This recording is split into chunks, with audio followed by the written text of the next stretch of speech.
Most of us spend our entire lives becoming something, accumulating, achieving, learning, refining, and somewhere underneath all of that becoming, arises a quiet unease, as though the self being built so carefully is somehow not quite the real self.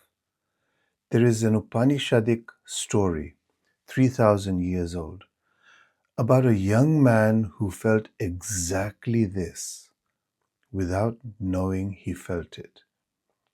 His name was Shwetketu. At the age of 12, his father, Udalak, sent him away to a renowned Gurukul to study with the greatest teachers of his time. He studied for 12 years. He returned at 24, arriving having mastered every text, every scripture, every philosophy available to him. And he returned proud, the kind of pride that comes not from arrogance, but from genuine achievement, the pride of a mind that has worked very hard, accumulated a great deal. His father looked at him for a very long time, a long moment, and then said, he asked a question. Did they teach you that by knowing one thing, all things become known? Shwetketu was baffled. That by knowing one thing, all things become known? No. He was quite a scholar.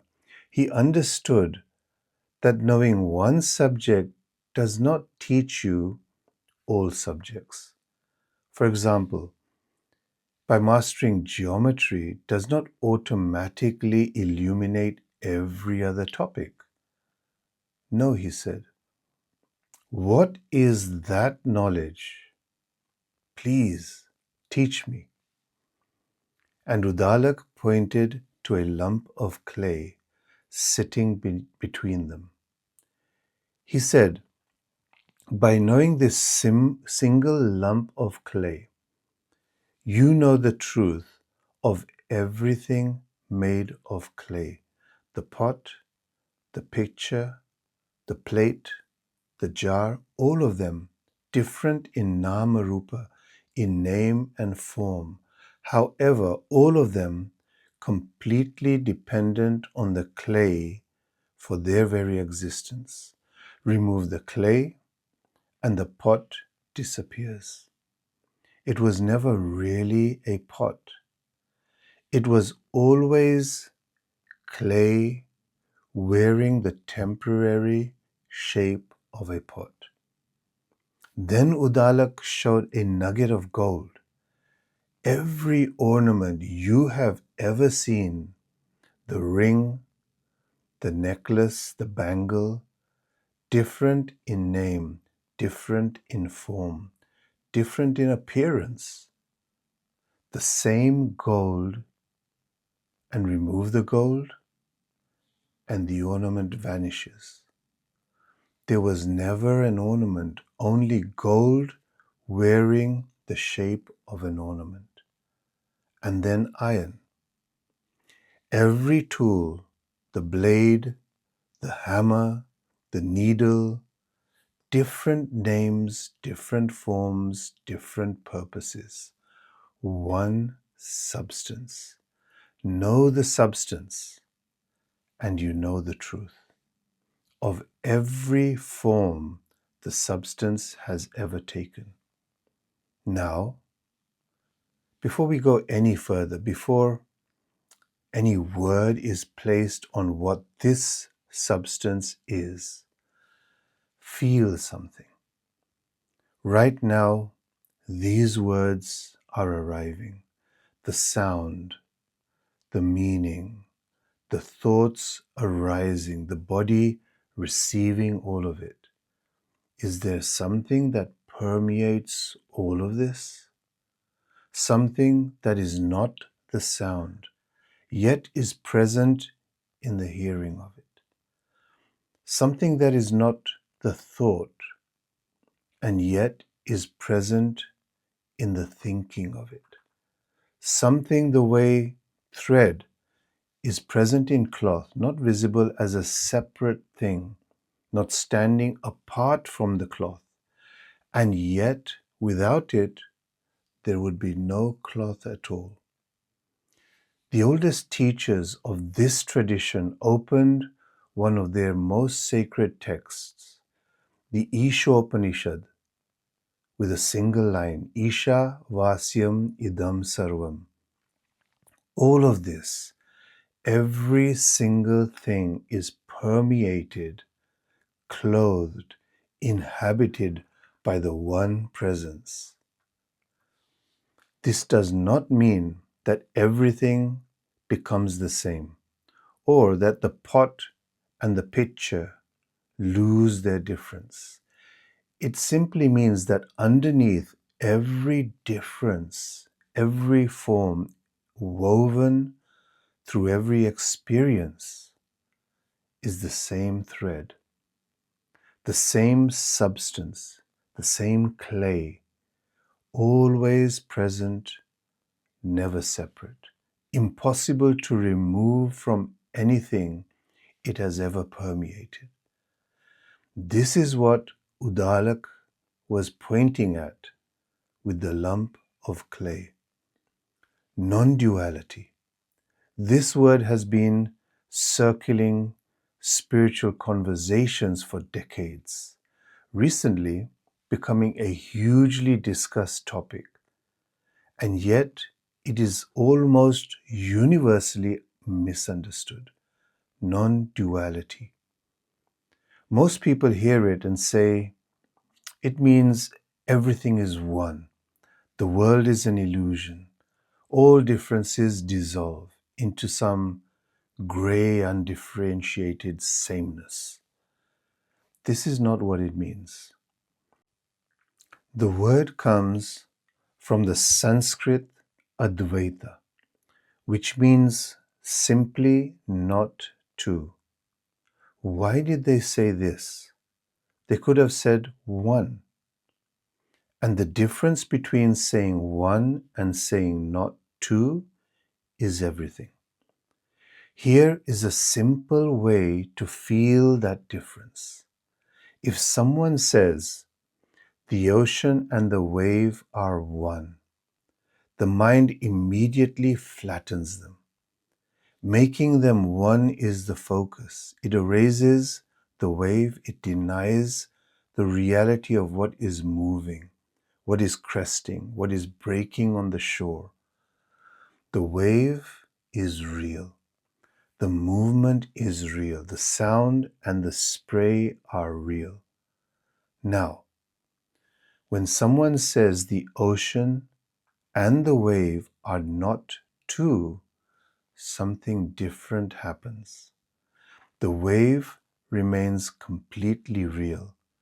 The movement remains completely real.